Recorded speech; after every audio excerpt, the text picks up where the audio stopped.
Thank you all for joining this evening to learn how you can electrify your ride with an EV. My name is Amlika Osborne. I'm with Cool the Earth. We're an environmental nonprofit organization with a mission to reduce carbon emissions and air pollution. While we are big fans of walking, biking, public transit, and carpooling, preferably in an EV, with our Ride and Drive Clean collaboration, we work to advance the adoption of electric vehicles, EVs and e-bikes, in a just and fair marketplace.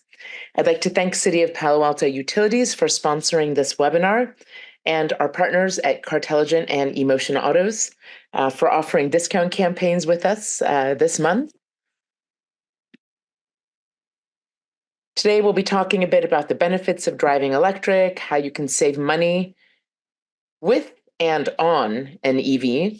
We'll do an EV showcase, kind of showcasing some of the most popular EVs out there. And we'll do a pre-owned showcase as well, which will help people get an idea of pricing for pre-owned EVs. Then we'll talk a little bit about how-to EV, which is mostly charging.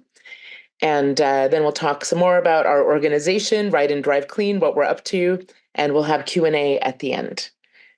There's a lot of information that will be offered this evening. So not to worry, though, I will be sending a follow-up email tomorrow with the PDF of this presentation and the recording. I may actually send it in a few days. We have to sort of edit the recording a little bit, and then I'll send it off to you as soon as I have that ready to go.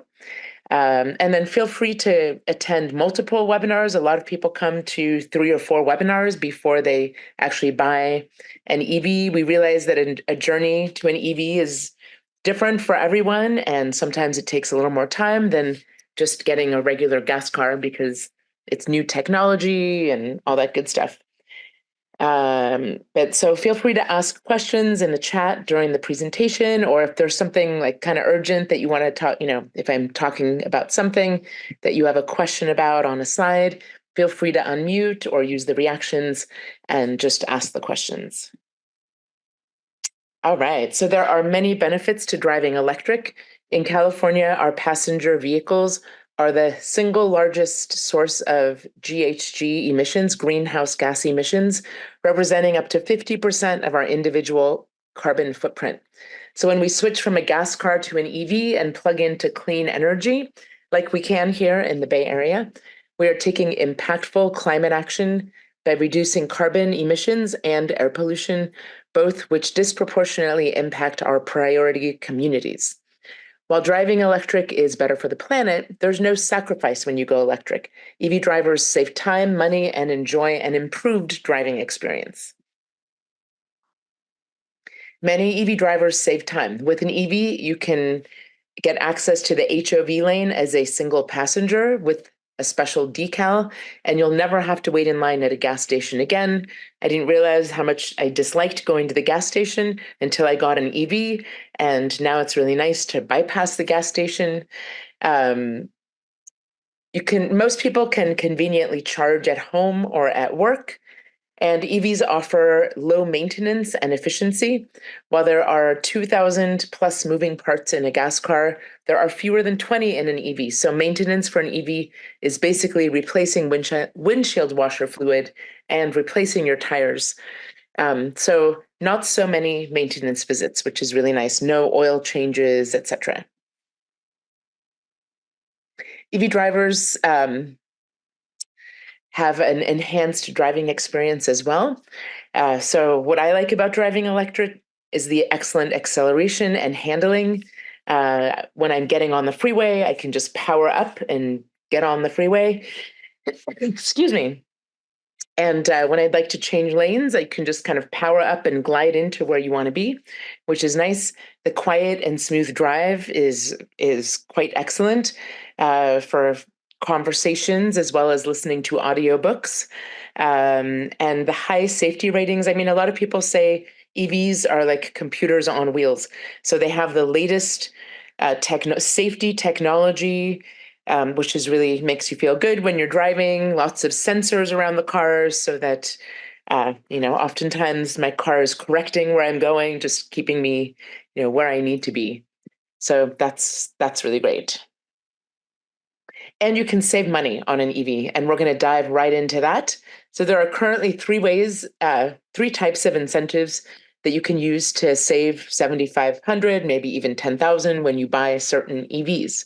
Additional grants and rebates are available for both new and used cars for people who qualify through their income and residence. So the federal tax credit, or the clean vehicle credit as it's called, has been updated for 2024. The good news is that it's now available as a rebate at point of sale, and you don't need tax liability to get this rebate. It used to be that you had to apply for this when you apply for the credit when you filed your taxes, but now it's cash on the hood when you buy your EV. That's good for new EVs, pre-owned EVs, and when you lease it, you get those special discounts, you know, right up front. Um, so yeah, for new EVs, there are some requirements, but many qualify either for 3,750 or for 7,500. This pre-owned EV rebate is for up to $4,000, and the commercial credit can be applied when you lease the EV. For new and pre-owned EVs, you want to make sure that the dealership that you're working with is signed up with the IRS. They do have to fill out paperwork. So for example, if you end up earning more money than the income caps, and you claim the credit as an upfront rebate, then you'll have to pay it back when you file your taxes. So there is some planning ahead, which is great. Just to make sure. So depending upon where you live and who provides your electricity, there may be an additional utility or CCA incentive. For example, if you're in the MCE service area or PCE service area, Peninsula Clean Energy, they have special rebates. If you receive your bill from PG&E, they have a pre-owned rebate for $1,000 for everyone who receives a bill from PG&E, and up to $4,000 depending upon your income. And finally, we have EV discount campaigns, and we actually have two going on right now for the month of May. We have a new EV discount campaign and a pre-owned discount campaign. I'll go into a little more detail on all of these things in the next few slides. But I did want to mention the good news here is that you can stack a lot of these incentives. So for many people buying a pre-owned EV, many people will qualify for $10,000 off a pre-owned EV, which is really nice. Okay, this is a great savings calculator that I recommend you check out, the driveclean.california.gov. You put in your household income, where you live, and they'll let you know exactly which incentives you qualify for. So for the new EVs, the clean vehicle credit, the credit amount is either 3,750 or 7,500. These are the requirements. You need to purchase or finance a new EV. The final assembly of that EV has to be in North America. Here are the vehicle price limits and the income limits. There are also critical mineral and battery requirements. So that's why, so it kind of breaks up this incentive as two different rebates. One is the critical mineral requirement and the other is the battery component requirement. And of course, the dealer must be registered with the IRS, because when you leave the dealership, you need to have a seller's report that you use when you file your taxes. So these are the vehicles. Sorry. Oh, yes, here we go. These are the vehicles that currently qualify for 7,500 credit and 3,750. These are for new EVs, and this is for purchase and finance. I'll just leave this up here for a minute or two. So the good news is that more and more EVs are being added to this list all the time. I think in January, there were only like 10 EVs that qualified. Now there are close to 20 that qualify. And I know a lot of manufacturers are moving their productions to the United States in order for people to qualify for these rebates. Okay, so now I'm moving to pre-owned. So this is the federal tax credit or the clean vehicle credit for pre-owned. I'm not going to just read everything on this slide, but a couple of things. There are stricter income caps for the pre-owned EV. There's a vehicle price cap of $25,000. And yeah, you can review more of this when you receive the PDF, but I think those are the most important pieces right there. And if you receive your bill from PG&E, you qualify for a PG&E rebate. Everybody qualifies for $1,000, and the income caps are listed there for the rebate plus. So if you're under those income caps, the 1 means for for a single person, the 2 is for 2 people, the 4 is for 4 people. I just put a few examples there. If your income is under those caps, then you can qualify for a $4,000 rebate, the rebate plus. And the nice thing about PG&E, well, you don't get it as an upfront rebate. You apply for it after you receive your EV, and then you'll get a check in the mail, which is really nice. All right, so I'll talk a little bit about our EV discount campaigns. This week, we just kicked off our new EV discount campaign.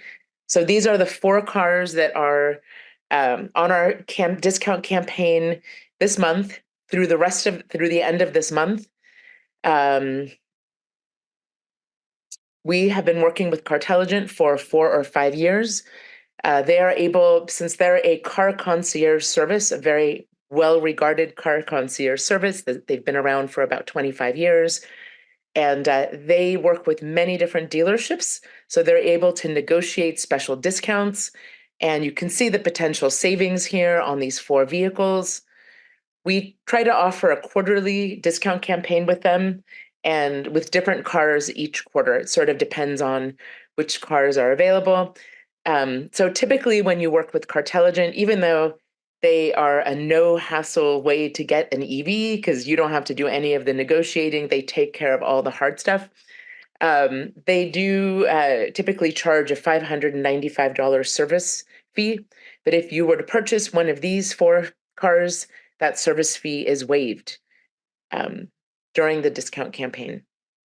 And if you mention Ride and Drive Clean, they'll take $100 off of any EV at any time. So then it's only $495. But the savings that you can get typically are, greater than that $495 anyway. But it's really nice that they're offering this special, that you don't have to pay the service fee during this time. Moving on to our pre-owned EV discount campaign. So we're working with eMotion Autos. We've kicked this. This is the first time we've done a discount campaign with them. It's a very popular program. We've had about over 100 people sign up for this program it's been running for 3 weeks. And our partners at eMotion Autos have been talking about this. They've been calling people and talking to about 20 very interested people who are interested in participating in this discount campaign. And yeah, the pricing is 5% below the estimated retail price based on, Carfax or other measures, potential savings with additional incentives. The great thing about Adam and Greg at eMotion Autos is that they know all about the different incentives and who can qualify for which ones. They're signed up for all of the incentives, so you can go through them to get these incentives. So for example, with MCE and the federal tax credit, if you qualify for those, they will give you that money up front, then they will be reimbursed for that money, so that's really nice. Typically they offer a 1-month service contract, but during this campaign, they're offering a 1-year or 12,000 mile service contract.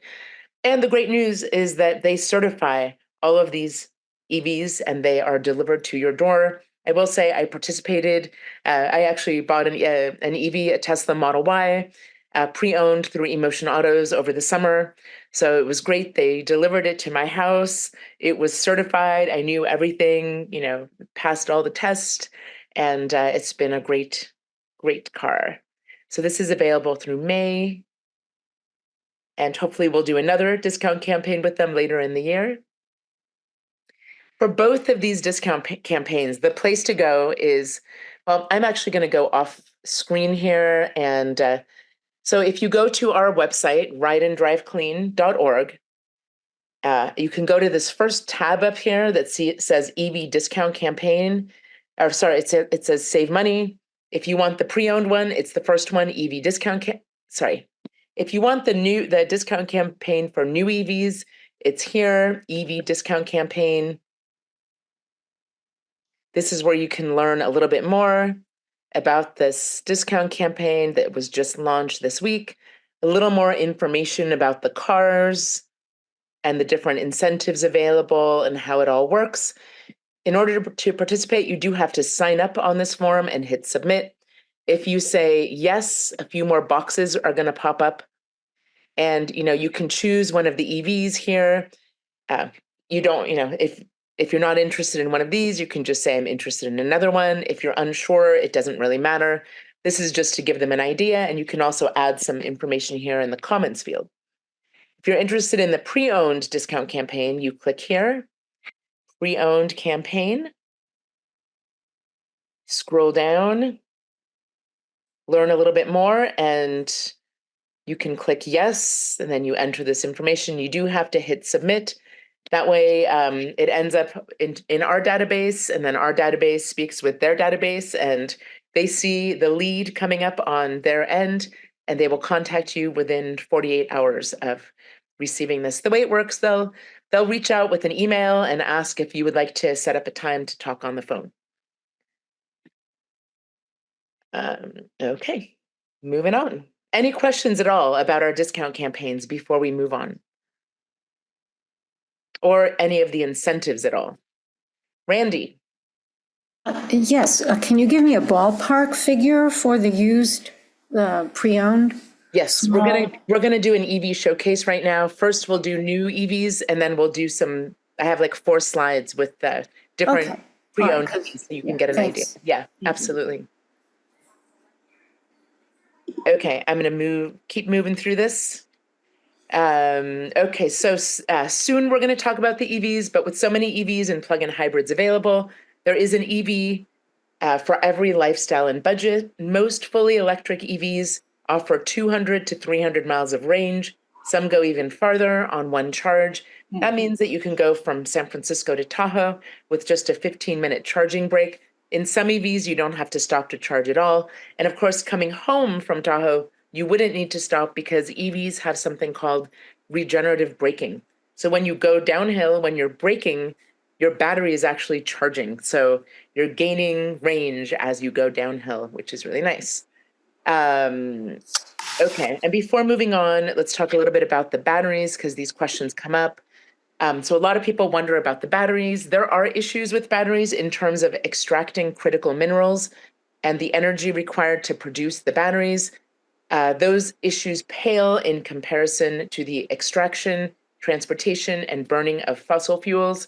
We have to stop or reduce burning fossil fuels as quickly as possible. The good news about EV batteries is that besides some of the early EVs like the Nissan Leafs, there's very little battery degradation, so the batteries will last for many, many miles. We're not really talking about replacing batteries in EVs, unless, for example, there's a recall. You may have heard about 2 years ago, there was a recall of Chevy Bolts from certain years. So all of the batteries in the Chevy Bolts had to be replaced. And the good news about that is that those new batteries came along with a new warranty. And so in order to sell those on the pre-owned market, on the used market, they have to have new batteries with new warranties. So you can get like a 2017 Chevy Bolt for a really good price. And the most important part of this car, which is the battery, is pretty new, a year or 2 old, perhaps. So that's a really good value thing. But anyway, when the battery goes below, say, like 80% of its capacity, maybe after 8 or 10 years, so maybe that's going from like 250 to 220 battery range. It's not catastrophic. You can still drive your EV, but just not as far. on one charge. So you'll have to charge it a little bit more frequently, but from a day-to-day driving, it doesn't make a big difference at all. Because with an EV, we're really just topping off the range that we've used during the day. So the other news is that there's the second life of EV batteries, which is using batteries for stationary storage, which is something that our utilities are very interested in to help stabilize our grid. So, we produce a lot of solar energy in the United States. And if we don't use it while the sun is shining or store it, when the sun goes down, it's gone. So there's a lot of research being done now to transition EV batteries for stationary storage. I know a lot of local utilities here in the Bay Area are making big investments into batteries because we want to be able to collect all of that free energy, all that solar energy into these batteries, and then kind of offset. Most people, when they come home from work or at the end of the day, use a lot of energy. So between 4 p.m. and 9 p.m., that's kind of the time when utilities are most concerned about conserving electricity.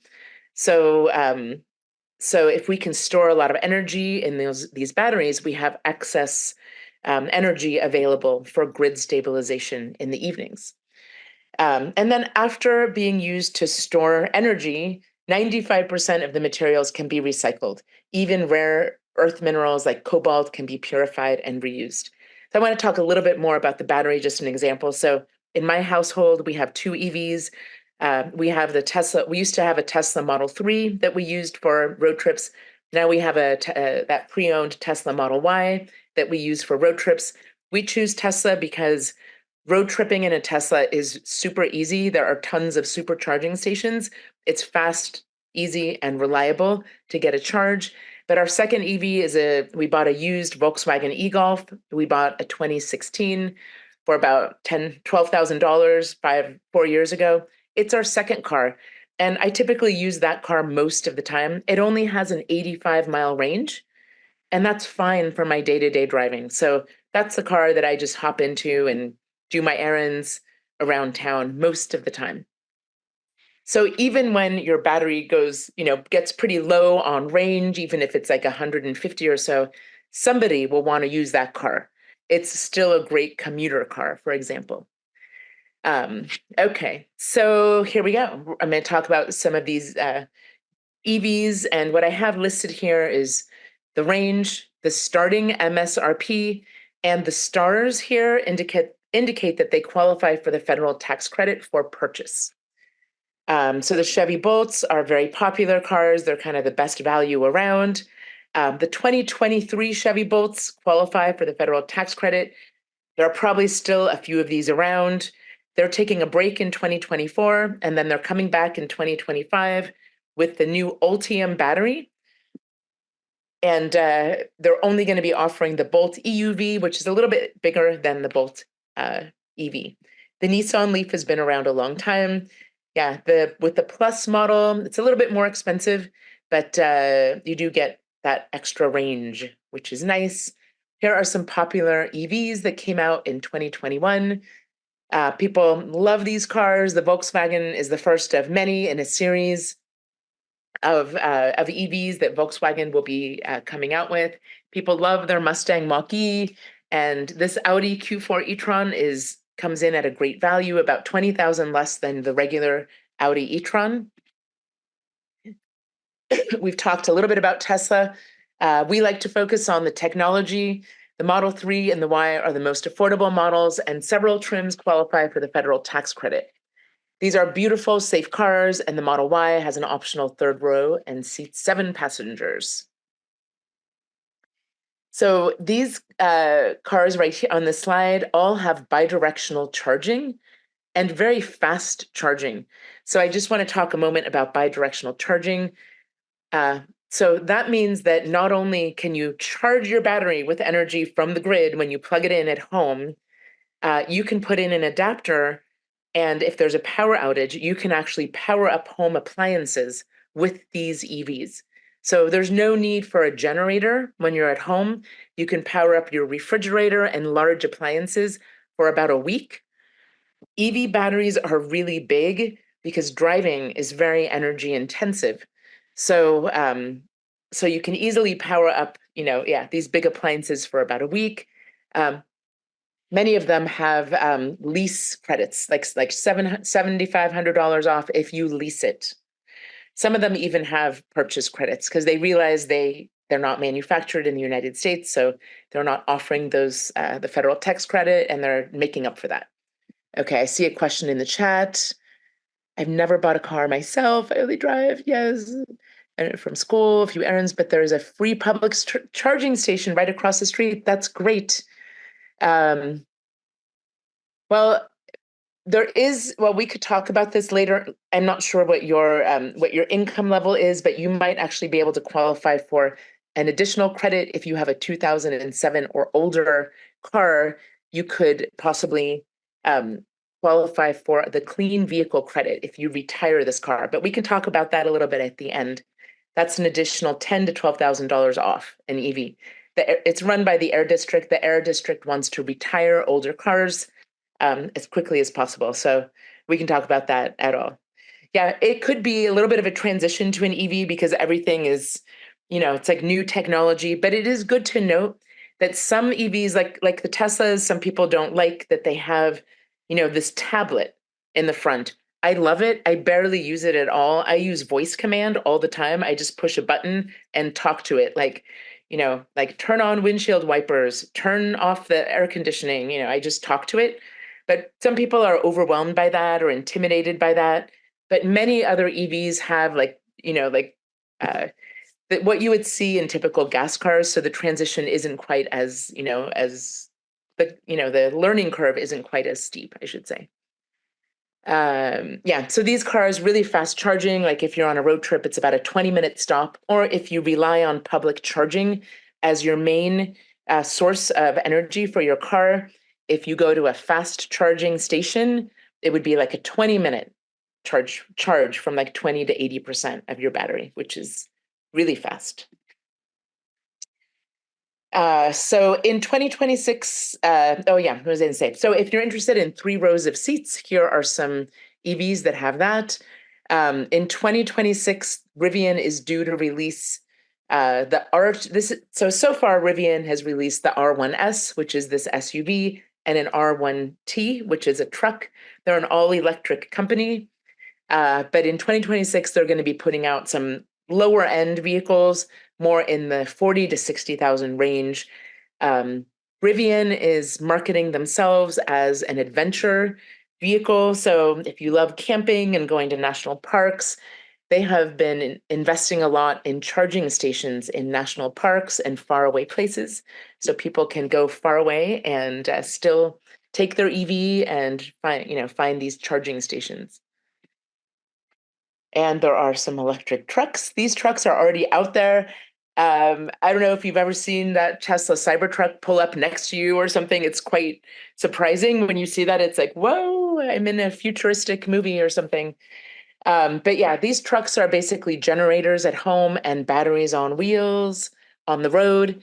So if you work in the landscaping business or in any other business where you have tools that you need to charge, you can charge them up when you're at your job sites, which is really nice.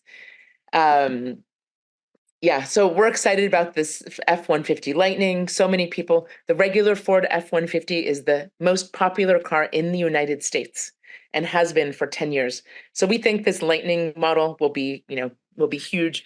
I live in San Rafael, the city of San Rafael, and many cities around the Bay Area are transitioning to electric. So I was happy to note that the city of San Rafael just got 2 Ford F-150 Lightnings. I know that Contra Costa County just got some Rivian trucks for their fire department. Not the actual fire trucks, but the smaller cars that go alongside sometimes. And over 1 million people have ordered the Cybertruck.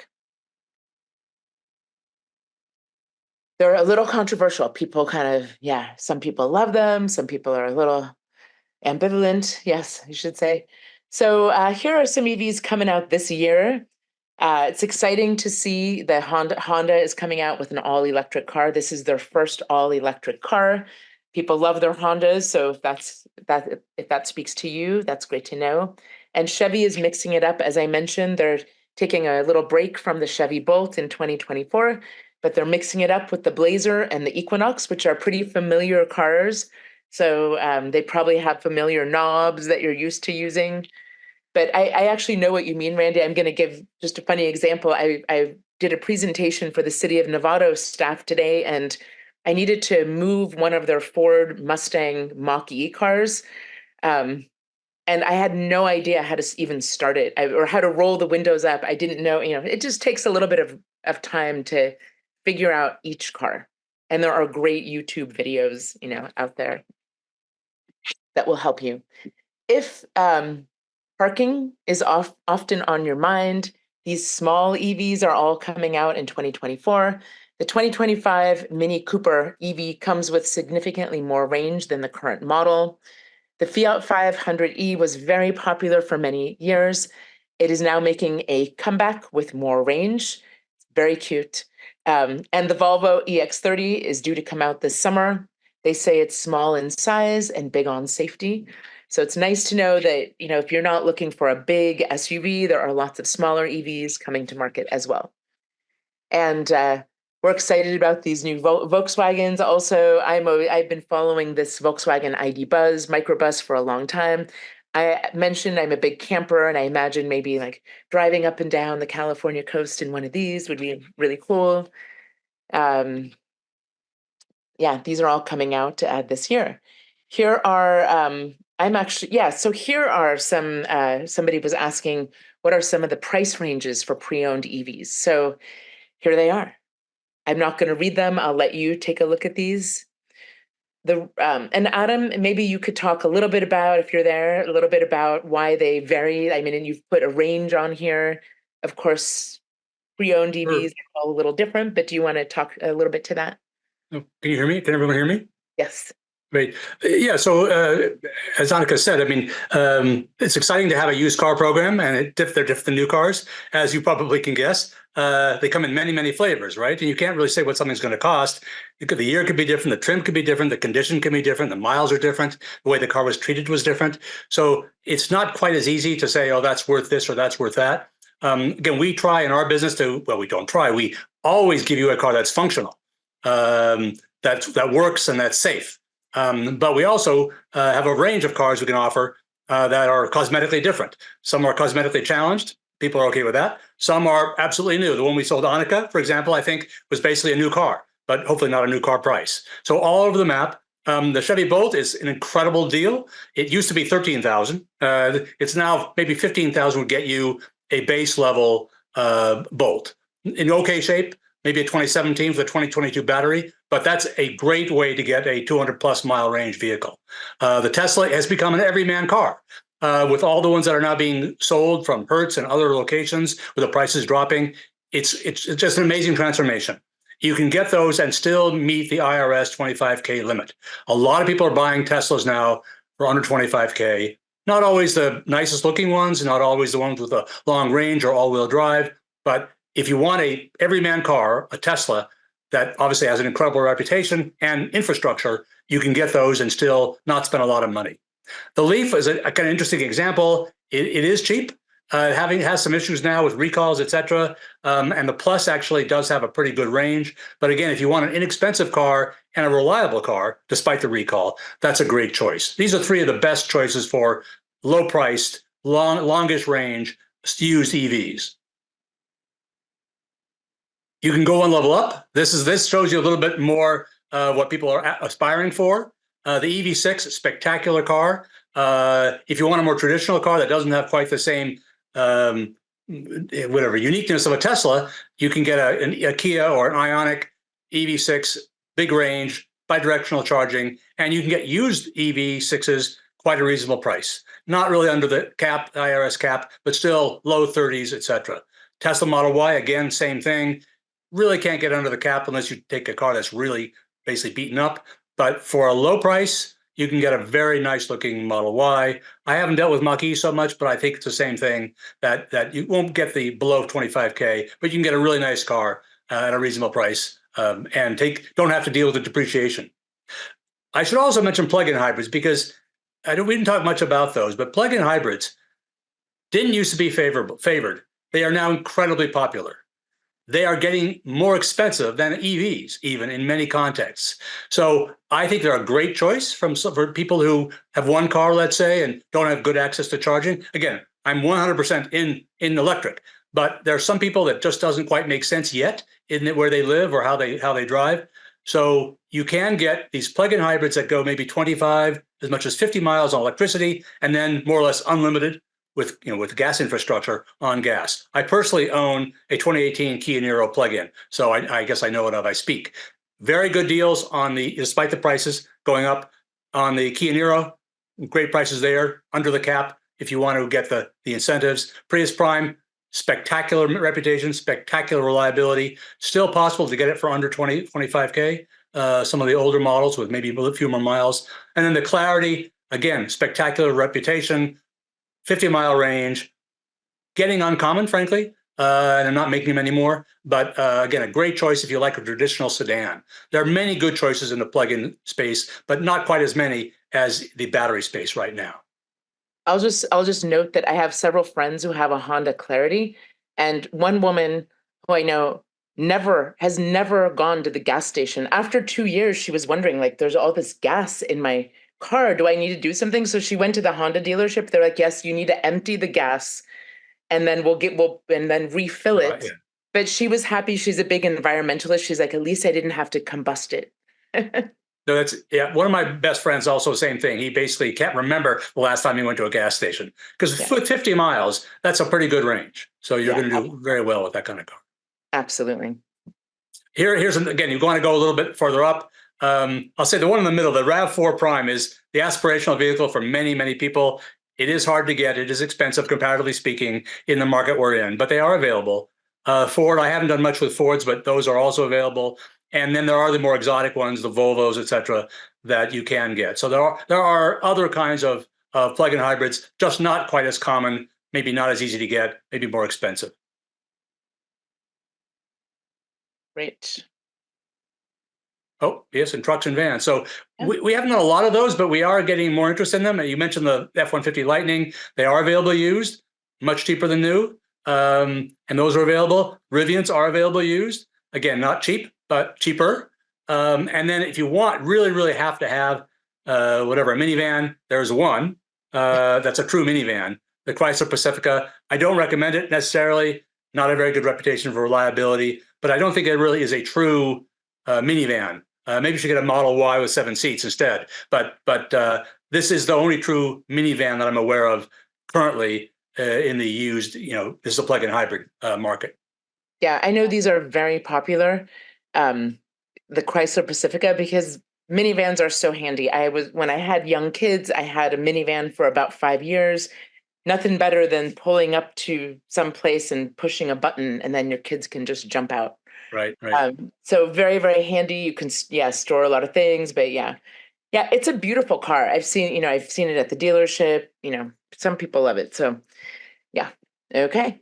I just wanted, Adam, since you're here, if you want to just talk for a minute about like how you get such good deals on cars and a little bit about how the process works. Sure, yeah. No, thank you so much. Yeah, so our business model a little bit is perhaps unique, certainly different, but let's say unique. So we don't carry an inventory much. We basically, sorry, there. Should I go through these slides? Is that the idea? Sure, let's do these while you're here. Okay. So the basic idea is that, as Annika said, having an EV is great. Having a pre-owned one maybe even better in some way. Theoretically, you're not creating a new car, right? So you save that in a sense. It's cheaper, so you save money, which is always a good thing. There's a phenomenal choice if you go through us, and if you make a good choice, really very, very little downside compared to getting a new car. Again, I'm not going to argue against new cars and warranties and all that, but you can, I think, be careful, mindful, and get a car that has very few downsides compared to a new car and a new EV. So that's the business we're in. So we are your access to a hidden market, and that is the wholesale pre-owned market. There are millions of cars, 35 million sold in the used market every year, mostly wholesale. So there are millions of cars, and those are available. Right now, this list shows you one wholesaler has these cars available, right? So if you wanted a Chevy Bolt, you probably can find one. Now, again, that's nationwide, et cetera. And we are a dealer. We work in the wholesale market. I spent most of today looking at deals in the wholesale market. So our advantage, which is also, different, is that we don't have the inventory. You say, I want a red Chevy Bolt 2022 with roof rails and a tow hitch, maybe, and an EUV, and it can only have 20,000 miles and no smoking. Okay, can you find one of those? Well, maybe we can, maybe we can't, but that's what we do. We go into the wholesale market, we show you what's available. Maybe you have to make a compromise, maybe not, but we get that car. We then have to transport it, pay the auction fees, inspect it, recondition it, certify it, and deliver it to you. That's what we do. And because we have no inventory, we think we can come up with a very good price. And that's part of the program is coming up, not only with that service, but a good price. And it's a totally very different business model, but it seems to work for some people. Not the same as kicking the tires, not the same as going to the dealer. Most of that's a good thing, but it is not the same, just to be clear. So that's what we do. This is our process. We talk to you. Many people, maybe some of the people on this call have been in conversations with me. I've had a lot of them recently. We talk about them. What do you want? Why do you want that? What would be better? What kind of incentives do you get? Where are you going to charge it? Is a plug-in hybrid a good thing? Is an all-electric a good thing? How often do you drive to Tahoe? Do you realize that putting on the air conditioner or the heat's going to lower the range? All that conversation. We have that conversation. If we can then narrow down to a set of vehicles that you want, we ask for a deposit if we find a car that you accept. So no money exchange until you say, yes, that Nissan Leaf Plus, SL Plus over there that you have shown me, if you can get that to me for $22,000, I will take it. Once you agree to that, we then work to get the car and deliver it to you. Once in a while, we can't get it. We're outbid. Someone else wants the car more than we do. We're pretty well calibrated, but it sometimes takes 1 or 2 or even 3 tries. We've never actually not gotten a car. Most time it takes 1 try, but a few times it takes a try or 2, maybe 3. So not quite the same process. And we're really on the same side there. If you want to pay more money, more likely we'll get it. So we're on. But if you say, no, I don't want to pay any more money, we'll say, okay, we'll try, but maybe we can't get it. So that's the process. Quite a bit different, a lot like eBay or something like that. Okay. I'm gonna go back. Sorry, I've been taking a few calls or a few chat messages. I'll continue doing that a little later. Just real quickly for some people who joined, I'm Annika Osborne. I'm with a nonprofit organization called Cool the Earth, with a mission to reduce carbon emissions and air pollution. And we work to advocate and advance EVs and e-bikes. We know it's important to stop driving gas cars, so we also so we work with EVs and e-bikes, just reducing gasoline miles driven. Okay, here we are. How to EV. So most of this next part, I only have a few more slides, so bear with me. It's about charging, and I'll move right into that. So people get worried about charging, but for most people, 80 to 90% of charging is done at home or at work. Charging at home is easy. We recommend that you just plug in the charger that comes with your EV into a standard 120 volt outlet. There's no install cost besides perhaps an extension cord, and it gives you 25 to 40 miles of charge in 8 hours, which could be overnight or during the day. In the Bay Area, on average, people drive 25 miles a day. So this simple solution called level 1 charging works out great for most people. If you drive more than 40 miles a day, a good option is to see if you can charge at work. And if not, you may want to purchase a home charging station for level 2 charging. Really, what that means is you need to work with an electrician to install a 240 volt outlet close to where you're going to charge the car. So once you have, done all that wiring and gotten that outlet close to where you're parking your car, then you can buy a charging station that you plug in to the wall right there. And you can buy charging stations online. You can buy them at big box stores, on Amazon. There are many different people. We have a guide on our website to help people figure out which one is best for you. In my EV 102 webinar, I'm doing one on June 10th. I talk a little bit more about things to consider when you're closer to getting an EV or if you've just had an EV. So we go into a little more detail there. So I do want to Oh yeah, with level 2, you get about 25 miles an hour. So you can easily get a full charge overnight. But I do want to say that it's very different to charge a gas car and an EV. When I had a gas car, I would wait till it was down to like 1/8 tank full. I'd go to the gas station, get a full tank of gas, and then I would just drive for that week. And then every week I'd go back to the gas station. But with an EV, I plug in every night. I'm basically just replenishing the electricity that I use during the day, which is usually between 20 and 50 miles. So every day, if you have the access to plug in every day, it's pretty easy. You just replenish on a day-to-day basis, and then you can use these public charging stations as needed. So for example, I live in San Rafael. My parents live down on the peninsula. If I go down to visit them, I come, do a round trip. I don't have much charge left in my car. If the next day my husband needs to go down to Silicon Valley, then we might have to go to a fast charging station and just charge up for 20 minutes just to kind of replenish that. But for our most of the time daily driving, level 1 is fine for us. And it is really for most people. But when you're going on a road trip, it's all about level 3 charging. That's what you want to focus on. There are 3 different standards currently for the level 3 charging. The one on the left there is for Nissan Leafs only, and some older Japanese cars, EVs. The one on the right is for Tesla only, and the one in the middle is the CCS standard that all of the other cars have. So the good news is that Tesla charge port is becoming the national standard. So it's now, we're calling it NACS, or the North American Charging Standard. And so every EV is going to be able to use the Tesla supercharging network. And some EVs are already starting this process. So Ford and Rivian has already started sending out adapters to people who own Rivians and Fords so they can use this Tesla supercharger when they're on a road trip.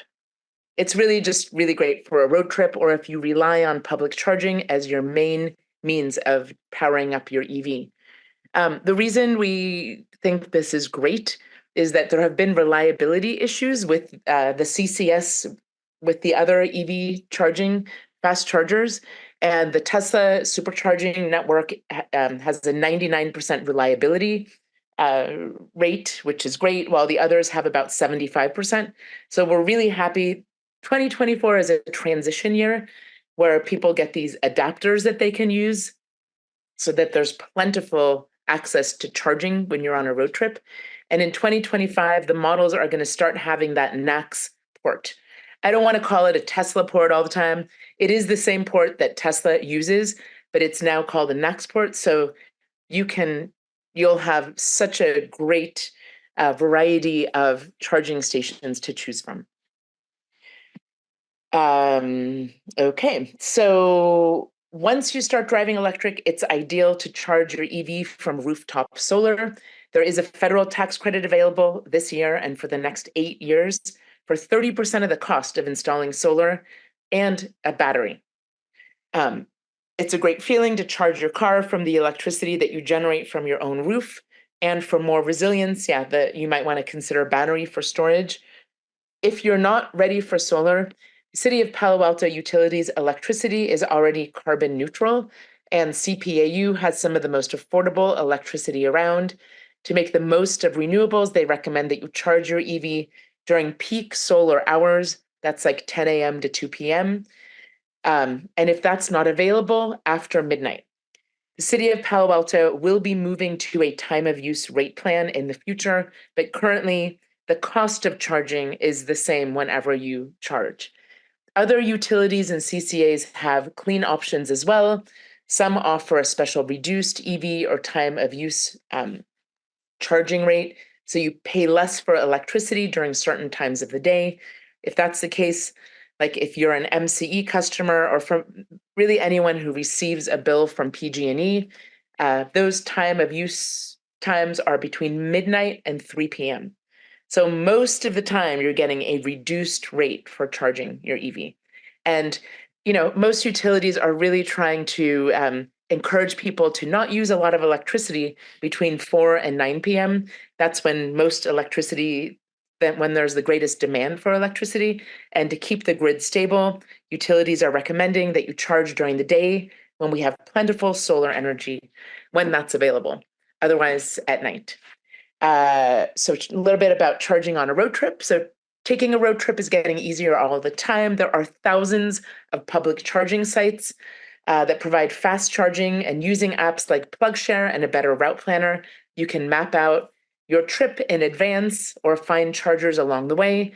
Many newer EVs also have in the navigation panel places so that are an opportunity to navigate, but also it'll help you find chargers when you're on a road trip. I like to map out my trip before I go on a road trip, just so I know, like, do I want to stop in Salinas or Gilroy? Do I want to go to the outlets and do shopping for 20 minutes or when I'm, charging, or do I want to grab a taco? So you can kind of plan that out however you want. Electrify America, EVgo, Tesla, and ChargePoint all offer app or card-based stations or solutions, making it easy to tap, charge, and go. I've noticed I have Apple Wallet on my phone. So when I use a lot of these charging stations, I can just go to my Apple Wallet, easily find that app, and just hold my phone up to the charging station and make that connection. If you drive a Tesla, you don't have to do anything. You just back in and plug in, and they already know how you're going to pay for it because they have your credit card information. With public charging, we recommend that you practice a few times locally before you take your first road trip, just so that you're accustomed to it. You also, I recommend that you download these charging networks so that you have those apps on the ready and you've connected a payment system to it. So when you're on a road trip, you don't have to figure that out while you're sitting in the hot sun. But yeah, practice a couple times. The other thing is a lot of times hotels offer level 2 charging. They call that destination charging. And if you like to stay in Airbnbs or Verbos, I don't know, I like to. And so when I travel, I will reach out to the property manager and let them know I drive electric and ask if it's okay to charge when I'm there. I'll bring the cable with my charging cable with me, sometimes even an extension cord, and I can just charge when I'm at home there. Every time I've asked, they've all said, sure, no problem. Sometimes they've even provided an extension cord. Okay, a little bit more about Ride and Drive Clean and what we're up to. We're here to help you go electric. As I mentioned before, the future is electric. Governor, Newsom has, said we're not selling gas cars after 2035. So everybody is on their own journey to an EV. And I realize that journey is different for everyone. We're just here to help you along the way. So a couple of things that we do, we realized early on that the biggest barrier for most people to getting an EV was the initial cost. So we do these discount campaigns for new and pre-owned. We offer EV and e-bike shows. We have one coming up in Fairfax, which is in Marin County, on May 19th. That's the Sunday. We also have one coming up on June 4th in Oakland at Lake Merritt. That's Tuesday during lunchtime. It's for City of Oakland employees, but also for the general public. So if you're over in the East Bay, it's on our website. I don't have it on this slide yet. We have another webinar coming up on June 10th. It's intended for new EV owners, so join us for that, please. We will be sending a copy of the slides and a recording. And I got one thing I saw in the chat was about the price of electricity. I think that's a fair thing to talk about. I'm happy to say something about that. Because it certainly is true that in a PG&E world, whatever you think about PG&E, it is true that our rates are very high. I mean, maybe you live in Palo Alto or Alameda or have a lower rate, but the rates are very, very high. But based on the time of use rates that they typically offer, and even with increases in prices, you're still maybe going to pay maybe 10 cents a mile or something like that even at home. And gas is maybe 20 cents, about 20 cents a mile. I mean, you might even get it cheaper than that. I mean, if you live in cheaper places like in Alameda, get it for maybe 5 cents a mile. So even at rising electricity prices, forget about the environmental benefits, the fueling cost is going to be a half or something like that, maybe even less than a half of gas. And again, there are cases you go to public charging, you pay a fortune. That may be cases that's true, but generally, even with rising electricity prices, the economics are still largely in favor, highly in favor of electricity over gas. Yeah. We say it's about 2 to 5 times more expensive to drive a gas car. Right. And gas prices are going up. Exactly. That's true too. Exactly. I mean, yeah, it's, electricity prices, even though it seems like they've been going up and changing, they're typically more stable than gasoline prices. Well, and the latest PG&E rates are in a way favorable to people that have electric cars. So that may shift things back in the EV direction. Yeah, I read that article in the New York Times. I was kind of interested in seeing that. It was, yeah, so now we're going to be paying a flat rate, and the rates won't be as high, I guess, instead. So I want to address Jane's question. If new cars are going to NACS in 2025, what's the speculation regarding to support other CCS like Electrify America, ChargePoint, and EVgo? Well, all of those, as far as I understand, Electrify America, ChargePoint, and EVgo are going to start also having NACS adapters. EVgo already does. So if you go to an EVgo station, you can charge a Tesla, a Nissan Leaf, and any other EV from the same charging station. So they just have different cables that are available. So the maintenance will continue for all of these, and we have put in actually our organization, our executive director has been working a lot on reliability. She's been working even at the federal and state level to make sure there are reliability standards in all of the new charging stations that are being put in. And I know, for example, Electrify America, when they put in their first round of charging stations, they were pretty unreliable, but now they're upgrading and putting in better stations that are more reliable. And I think that's the direction they're all moving in. And now, yeah, we're working hard to get some reliability rates for, statewide to make sure that these charging stations are up and they work when you arrive, because there's nothing more frustrating than arriving to a charging station that doesn't work. Could you explain the $10,000 of additional discounts for pre-owned? Yes. In fact, let me see do you want to start talking about it, Adam? And then I can see if I can find the slide. Yeah, I replied to that, but I can reply more generally. Oh, you did. Oh, you did. Okay, that's great. But I'm happy to expand on that if we need to. Well, let's see, where did you put it? Okay, 20. Oh, yeah. So there's the federal tax credit for pre-owned. Let me find it in my slideshow. I'm going to share my screen again. Let's see.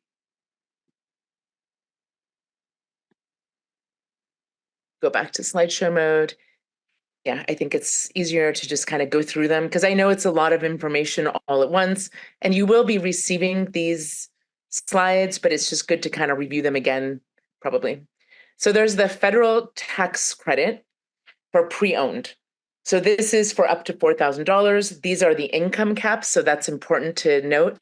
And I'm not sure if you noticed that Adam kept referring to there are some of these models available under 25,000.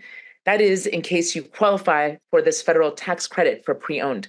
In that case, you're going to want to get a car that's less than $25,000 so that you can take advantage of that $4,000 rebate. There's the PG&E rebate. That's something that you apply for after you take delivery of the car. If your income is less than what it says here in the income caps, you can get $4,000 off. So there's $8,000. And then this is, of course, if you're a PG&E customer.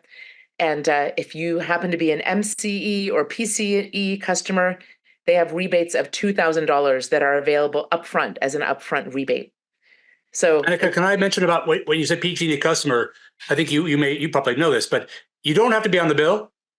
You have to be in a house that gets PG&E electricity, and you need to have access to that bill. Typically, you have to show them the bill, but you don't actually have to have your name on the bill. Yeah.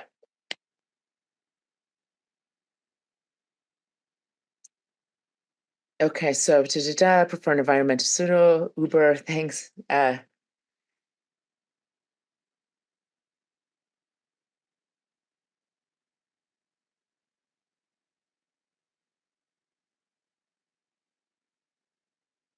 Okay, so I'm looking just at, at Randy, your comments. Are you still here? Yes. So maybe getting a pre-owned EV is great for you. It sounds like you're a big environmentalist, and I think uh I think you would benefit from the fact that, you're getting a pre-owned, EV already. It sounds like Yes. you don't do a lot of driving. I And hate so, it. yeah, Maybe an electric bike might be a an good idea. e-bike could be great. Or I mean, I- driving an EV is really fun.